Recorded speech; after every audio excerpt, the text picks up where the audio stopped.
자, 이번 제목은요, 목표가에 매도하기. 알렉산더 일더 박사의 언제 매도할 것인가, 거기에서 중요한 부분을 일부 요약 편집했습니다. 적당히 종목에 대한 매수 후보를 골랐다면 몇 가지 질문을 던진다. 누구한테 던집니까? 트레이더 자기 자신한테 던지는 거죠. 자, 수익 목표는 이 주식이 얼마까지 오를 것인가. 그 다음에 두 번째는 어디까지 떨어져야 매수 결정이 잘못되었다고 판단하고 손절할 것인가. 그 다음에 이제 세 번째는요, 주식의 위험 보상 비율이라는 거 있죠. 위험 보상 비율이라는 것은 포지션에 진입했을 때 어느 정도 수익이나 위험을 기대할 수 있는지를 나타내는 비율이에요. 이게 여기 위험 보상 비율은 무엇이며 잠재 수익과 리스크의 관계는 어떠한가. 프로 트레이더는 언제나 이 세 가지 질문을 던진다. 도박꾼들은 단 하나의 질문도 던지지 않는다. 예를 들어서 우리가 여기서 진입을 했잖아요. 여기서 만약 매수 경우에 여기서 진입했으면은 물론 이제 우리가 이평선 매매를 하고 있기 때문에 예를 들어서 뭐 이렇게 상승각이 있고 하락각이 있잖아요. 근데 이제 여기에서 뭐 이렇게 올라쳤다고 해요. 그러면 여기를 기준으로 할 것인가, 아니면 여기 기준. 그럼 보통 이런 데서 이렇게 빠졌다가 다시 이렇게 올라오거든요. 다음 이평선이 이렇게 이제 골든크로스 하면 여기 이렇게 딛고 하락각을 딛고 이렇게 가거든요. 그러면 1차적으로 끊어지고 그 다음에 여기서 다시 받아쳐줘야 돼. 그런 어떤 지지와 저항에 대한 문제가 있겠죠. 그런데 이제 예를 들어서 아주 짧아. 구간이 아주 짧아요. 이렇게 짧을 때는 자칫하면 이게 변동할 수가 있거든. 이렇게 올라타서 가면 되는데 여기서 이렇게 가다가 올라쳤어. 근데 여기서 하락각 맞고 다시 빠지거든. 면을 밀고 내려오잖아요. 역으로 이렇게 맞고 이렇게 갈 수가 있어. 이런 장은요, 구간이 짧아. 그러면은 뭐예요? 수익이나 위험에 기대할 수 있는 비율이 수익보다도 위험 비율이 높겠죠. 그러니까 잠재 수익이 크고 리스크가 좀 적어야 되겠죠. 이런 것은 우리가 차트를 보면 우리가 알 수 있는 겁니다. 자, 첫 번째 질문부터 처리해 보면 주식의 어떤 수익 목표. 자, 수익 매매에서 목표가를 정하는 방법은 이동평균선이나 채널을 활용하는 것이다. 이 채널이라는 것은 뭐냐면요, 그 엔벨로프 있죠. 엔벨로프나 이제 그 다음에 볼린저 밴드, 이런 것을 채널이라 하죠. 장기 매매의 수익 목표를 측정하려면 장기 매매예요. 이제 포지션은 장기적인 어떤 지지와 저항의 수준을 살펴야 한다. 이게 바로 상위 시간 스케일을 말하는 거예요. 스케일을. 자, 포지션에 진입하는 것은 물살이 빠른 강에 뛰어드는 것과 비슷하다. 진입하는 거예요.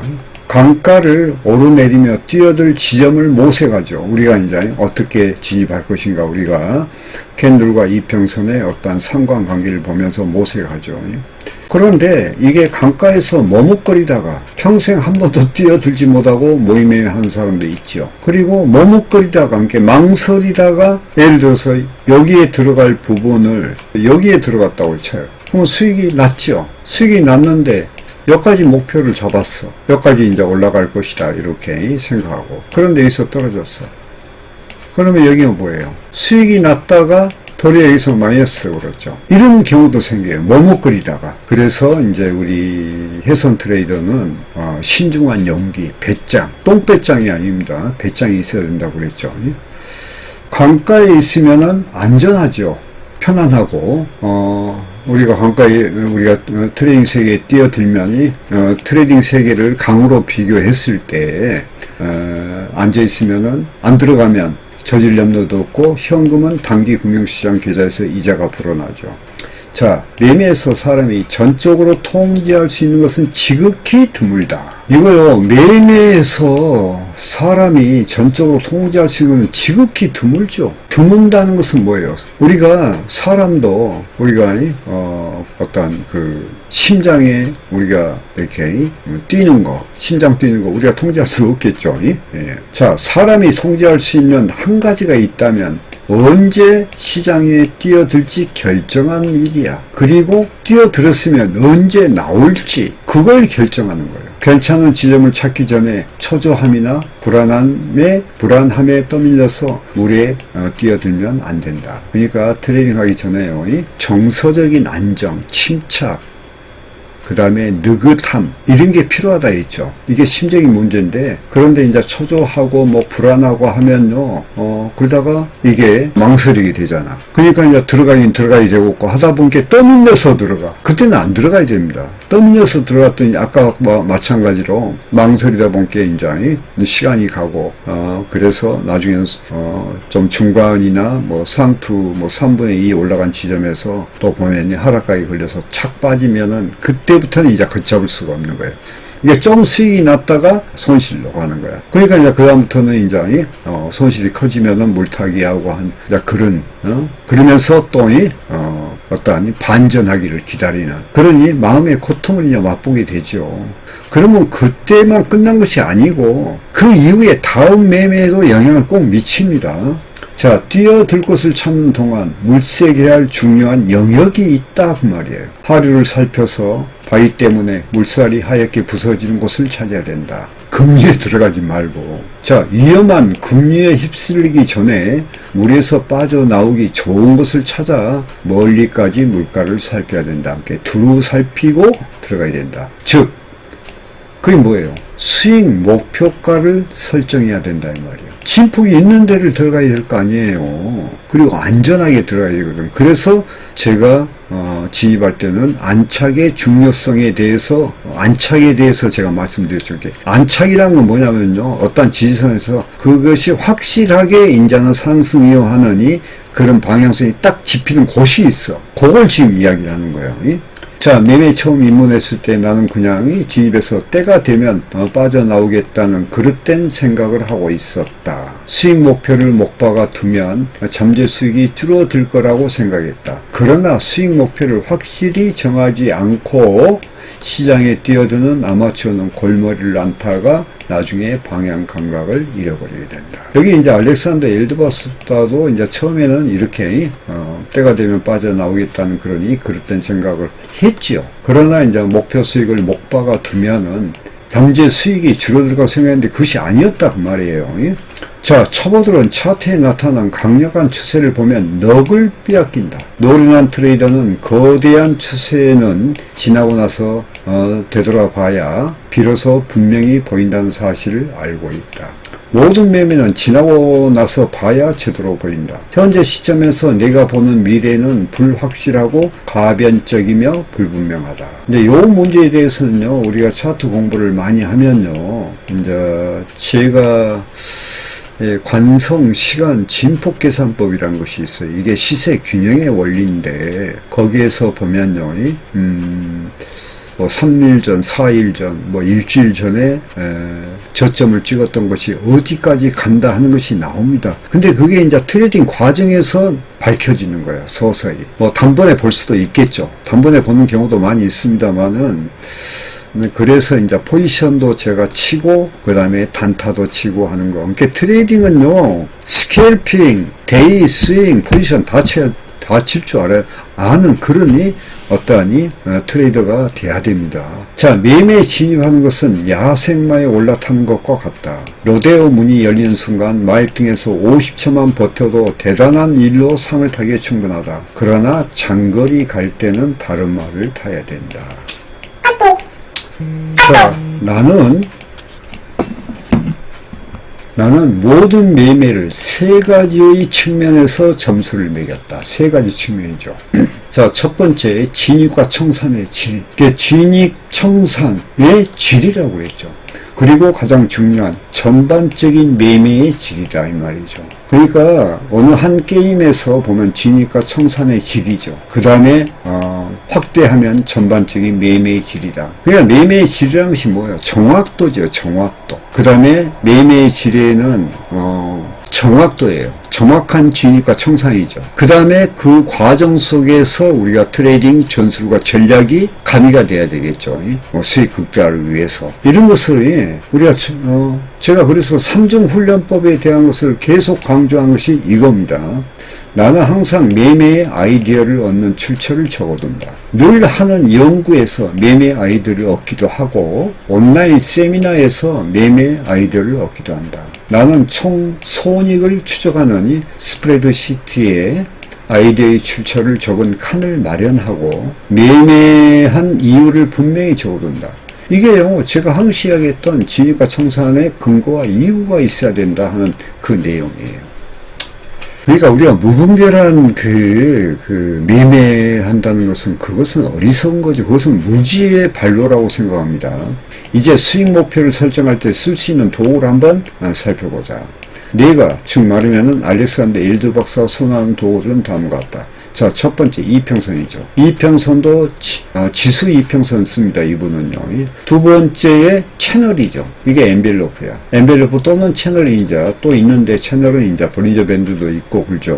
그 다음에 세 번째는 지지 영역과 저항 영역. 이것은 지지는 이제 뭐 전일 저가 뭐 이런 거. 그 다음에 뭐 피벗 기준선, 피벗 1차 지지, 2차 지지. 저항은 뭐예요? 전일 고가. 그 다음에 1차 저항, 피벗 1차 저항, 피벗 2차 저항. 뭐 이런 게 있겠죠. 그 다음에 이제 나머지는 기타 방식들이 있겠죠. 그래서 이제 보면 이 매도도 이동 평균선의 기준으로 매도하는 것이 있고 엔벨로프와 채널에서 매도하기가 있고요. 저항대에서 매도하기가 있겠죠. 반대로 이야기하면 이평선에서 진입하고 엔벨로프나 채널에서 또 진입하고 저항대가 지지대로 바꿔지죠. 통과하면. 그러면은 거기에서 또 진입하고 하는 것이 있겠죠. 이 목표를 신뢰하고 너무 일찍 팔지 않는 것이 중요하다. 이게요. 우리가 차트를 보고 있다 보면 우리가 평가 담보금이 계속 변하죠. 그러면은 이제 어떤 수익 보전 심리가 생겨. 그러다 보니까 그 이후에 청산하고 다시 재진입하면 되는데 그걸 못하게 됐을 경우에는 그 기회를 놓치게 돼서 손실은 아니지만은 수익을 볼 기회를 놓치게 되는 거죠. 자, 놓친 기회 때문에 자책해봐야 아무 소용이 없다. 그러면 다음 매매에서 무모한 짓을 저지르기가 쉽다. 우리가 이제 망설이다가 못 들어갔어. 못 들어갔는데 그게 여러 번 하다 보니까 자기 자신한테 화가 나거든. 그러니까 그 다음에 들어갈 때 무리하게 들어가는 거야. 그래서 무모한 짓을 하는 것이 인간입니다. 왜냐하면 그것은 물론 차트의 기술적인 부분도 부족한 것이 있겠지만 기술적인 것이 있다 하더라도 심리적으로 그렇게 되는 거야. 그것을 이해하시기 바랍니다. 자, 세 번째, 매매에서 결코 고정된 목표가를 정할 수 없다. 당연하죠. 왜 그러냐면요. 고정된 목표가를 정할 수 없는 것은 우리가 시간에 따라서 평균 가치인 이평선도 배열이 바꿔지죠. 물론 이제 전일 고가 저가 피벗 이런 것은 고정돼 있겠지만은 그래서 목표는 언제나 움직인다. 그래서 게임이 어려운 것이다. 그 다음에 이제 네 번째, 이게 좀 중요하거든요. 욕심을 부리면 망한다. 이게 탐욕이죠, 탐욕. 사람들은 좋은 게 있으면 더 많이 가지려고 한다. 끊임없이 더 많이 가지려는 사람은 검증된 방식을 따르는 사람보다 대체로 실적이 좋지 않다 그러잖아요. 좋지 않다. 탐욕은 트레이딩의 독입니다. 독. 시장이 주려는 것보다 더 많이 가지려는 자는 훨씬 적은 돈만 손에 쥐게 된다. 매매에서 그리고 인생에서 금과 옥조로 받아들여야 할 규범은 간단하죠. 이만하면 족하다 하는 것이에요. 이만하면. 어느 정도 만족할지 결정하고 거기에 따라 목표를 정해야 한다. 목표를 따르다 보면 자신이 상황을 통제하고 있다는 느낌이 든다. 우리가 트레이딩 하다 보면요. 내가 이 트레이딩이 탁 풀릴 때는요. 시장을 내가 이렇게 통제하는 그 기분이 들어요. 그런데 만약에 뜻대로 움직이지 않았을 경우는 뭔가 시장이 막 끌려가는 거야. 끌려가게 되면요. 결과는 뻔한 겁니다. 그것은요. 네. 자, 끊임없이 더 많은 것을 바라면 탐욕. 그 다음에 뭐가 있어요? 과시의 노예가 될 뿐이다. 족한 정도를 정해두면 자유를 우리가 얻을 수가 있다 하는 거예요. 오해하지 말라. 청비를 맹세하라는 것이 아니다. 자신이 만족하고 즐거울 수 있는 수준을 정리하라는 것이다. 이게 중요하죠. 우리가 트레이딩도 어떤 강한 욕구가 있어야 돼요. 트레이딩한 이유가 뭡니까? 돈을 버는 거죠. 그러니까 강한 욕구가 없으면 안 돼. 그러나 그 욕구가 너무 지나치면 안 된다는 거예요. 그러니까 지나치고 지나치지 않다는 것은 뭘로 기준하냐? 차트가 말해주잖아요. 그래서 시장에 순응하라 하는 것이 바로 그 말이라는 거예요. 그 시장을 무시하고 더한 욕심을 부리면은 뭐라고 그랬어요? 수익을 많이 내놓고도 결과적으로 자칫하면 손실 보는 경우가 있겠죠. 정말 유튜브 하나 봤더니 2억 5천을 수익을 냈더만. 근데 더 욕심을 내다가 계약수가 많이 나봐요. 한 50계약인가 뭐 들어가서 했는데. 그리고 결과적으로 손실 나고 그런 거예요. 그런 유튜브 보고 내가 참 생각이 많았습니다. 자, 평정심이라고는 없이 늘 부족하다고 생각하고 더 많은 것을 쫓는 것보다는 그 편이 낫다 하는 거예요. 자, 대박을 치면 누구나 평정심을 잃는다. 더 많이 거머쥐려고 가랑이가 찢어지는 위험을 감수하다가는 대박이 쪽박으로 변하기 쉽다. 침착하게 평정심을 유지하려면 수익을 관리하는 자신만의 계획이 있어야 된다. 그러니까 우리가 어떤 일을 하는 데 있어서 욕심이 없을 수 없겠죠. 그러나 그 욕심에 만족하는 것은 내가 그것을 과연 그걸 컨트롤할 수 있는가, 그게 문제예요. 그러나 실력도 없으면서 욕심내다가는 큰일이 나겠죠. 그래서 우리가 이제 레버리지 사용하는 것도 한 계약을 초보자가 한 계약 치다가 옆에 보니까 10계약을 치거든. 그게 수익 많이 나니까 자기가 그러면 그 다음부터 돈 갖고 좀 이어서 10계약을 치려고 하지요. 그것은 무모한 것이다 이거예요. 그리고 그것에 한번 뒤어버리면요, 그 다음부터는 완전히 심리적으로 다 무너져 버립니다. 그리고 웬만한 사람은, 무식한 사람 빼놓고는 좀 생각이 있는 사람은 처음에 그런 생각했다가 막상 10계약을 주고 처벌하면 못 칩니다.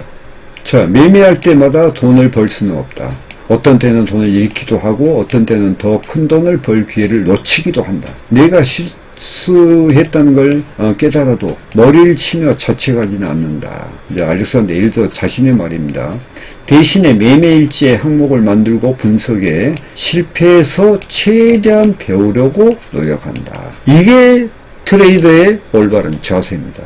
나 역시 결점이 있는 인간이란 사실을 받아들이고 매매에서 배운 것이 있으면 그것으로 만족하며 생산적 경험이라고 생각한다. 이게 정상적인 생각이라니까요. 그리고 성장한 앞으로 성장하겠다면 이런 자세를 가져야 되는 거예요. 자, 상승세는 비틀거리게 마련이다. 매매에서 늘 그렇듯이 벼랑 끝까지 끌고 가긴 말해야 된다.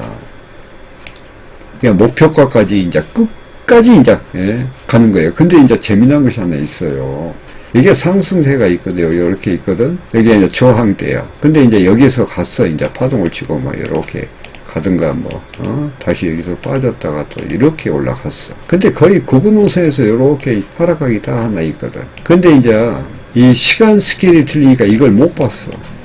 여기에 없는 그 시간 스케일마다 내려오는 하락각을 못 본 거야. 이게 장기 이평선이야. 그게 이렇게 하다가 이렇게 떨어져 보네? 근데 다른 차트는 여기에 없어. 이제 그게 그 분봉마다 시간 스케일에 따라서 지지와 저항대가 틀립니다. 저는요, 그리고 이제 이게 없더라도 보면이, 요런데, 요렇게 가까이 가잖아요, 저항대. 그러면 이렇게 왔다가, 여기서 변동하다가 이렇게 빠집니다. 그리고 요놈이 올라와. 그리고 이렇게 치는 경우가 많아요. 그리고 그 다음 이평선이 이렇게 올라오면은 여기서 이렇게 와서 할 때 이제 5선까지 같이 와. 그러면 여기를 올라타서 하나가 받쳐주면 올라가도 이게 올라간 거 아니야. 안착을 해야 돼. 그리고 이렇게 해서 이렇게 가는 거예요. 추세가 날 때. 이게 저항 때. 강세장에서 이런 게 나타납니다. 상승세 고점은 시장에서 가장 비싼 가격인데 이것을 노리다가 얼마나 많은 돈이 호응에 사라졌는가. 제가 이제 나쁜 습관이 있는데요. 요런 그 짧은 구간을 먹으려는 게 있어. 하도 이제 좀 재미를 보다 보니까, 그것도 그래서 제가 이제 보면 목표가의 90%를 제가 이제 계약서를 치고 갔다가 중간에 예를 들어서 이 중간에서 뽑아 먹어요. 이렇게 뽑아 먹고 그 다음에 여기서 이제 중간에서 여기서 이렇게 뽑아 먹고, 나머지는 가운데 통합 다기약으로 뽑아 먹고, 나머지는 한기약으로 갑니다. 제 방법이죠. 신고점이 없을 때 매도한다는 규칙의 원리는 단순하다. 아주 강력한 상승세가 더 이상 신고점을 찍지 못하는 것은 열심히 달려오던 황소들, 이게 매수세죠. 이제 숨이 차서 더 이상 올라가지 못한다는 것을 의미한다. 나는 오래전에 고점을 포기했다. 고점은 그만큼 대가도 크다는 것을 명심해야 된다. 조금 일찍 파는 것이 늦게 파는 것보다 낫다. 안전한 길을 택해야 한다. 땅 치고 후회할 일이 없어야 한다. 명심하라. 이만하면 족하다. 금쪽 같은 명언이다. 제가 그래서 90% 정도 올라가면요, 보통은 가속도가 붙으면요, 수지가 나서 이제 수직 N자 파동이 이루어지죠. 그럴 때 끝에서 판단을 하는 거야. 그러니까 우리가 트레이딩 한다는 것은 어떤 캔들의 이격도와 이격 관계와 캔들의 이평선의 관계, 그 느낌을 또 알아야 돼. 캔들의 느낌. 여러분 그걸 많이 느꼈을 거예요. 그래서 이제 여기 보시면은 우리가 트레이딩 할 때도 수익이 나고 있는 상태에서도 우리가 좀 더 깊이 생각을 합니다. 자, 이만하면 족하다. 이것은 금쪽 같은 명언이다. 자, 포지션 진입할 때마다 두 가지 목표를 정해야 된다. 서두에 나왔죠. 바로 돈을 버는 것과 더 훌륭한 트레이더가 되는 것이다. 첫 번째 목표는 실패하더라도, 돈 버는 것은 실패하더라도 두 번째 목표는 꼭 이루어야 된다. 우리가 수익 날 때도 있지만은 손실 날 때도 있잖아요. 그럴 때는 나도 손실에서 더 많은 것을 배우는 거야, 이게. 저는 그걸 훈련하면서 많이 느꼈습니다. 제가 한 번씩 손실 한 번 났잖아요. 그러면요, 그게 내 기억 속에 기억 속에 남겠지만 마음이 안정될 때까지 저는 완전 이틀이고 3일이고 매매 딱 안 해버리고 훈련만 합니다. 요즘에는 그렇지는 않지만은 예전에 그런 경우가 많이 있었습니다. 그래서 수익은 못 냈더라도 두 번째, 더 나은, 더 훌륭한 트레이더가 되는 것은 이건 꼭 해야 되는 거야. 왜? 간단하잖아요. 실패해서 배운다 했죠. 우리가 트레이딩 해갖고 우리가 수익 냈어. 수익 내도 후회가 돼. 왜냐하면 내가 이 한 계약으로 내가 수익을 냈는데 두 계약 갔으면 더 많이 먹을 텐데 후회가 되죠. 근데 손실 났어. 그러면 또한 손실 났으면 이제 반성이나 후회가 더 되겠죠. 그것을 자각하고 우리가 매매일지나 훈련을 통해서 우리가 반성의 시간을 갖는다면 미래가 어떻게 되겠어요? 더 밝은 미래가 오겠죠. 그럼 트레이딩을 잘하면 어떻게 돼요? 미래 돈이죠. 자, 매매에서 무언가를 배우지 못한다면 돈 잃고 시간도 낭비하는 셈이다. 이 말이 참 중요합니다. 이렇게 우리 트레이더는 항시 배움의 자세, 이게 중요하겠죠. 매매 종료 후 나는 스프레드 시트와 매매 일지를 꾸준한 메모를 했다. 이렇게 하면 경험에서 교훈을 끌어낼 수가 있다. 방대하고 풍성한 매매 교훈에 비하면 현금으로 얻는 수익, 지금 현재 얻는 수익, 그것은 그저 미비할 뿐이다. 보세요. 얼마나 중요한 얘기예요, 이게. 그래서 트레이딩, 거래는 트레이닝이다, 훈련이다. 그 이야기가 나오는 거예요. 자, 아시겠죠? 자, 마치겠습니다. 시청해주셔서 감사하며 매매에 도움되시기를 바라겠습니다. 감사합니다.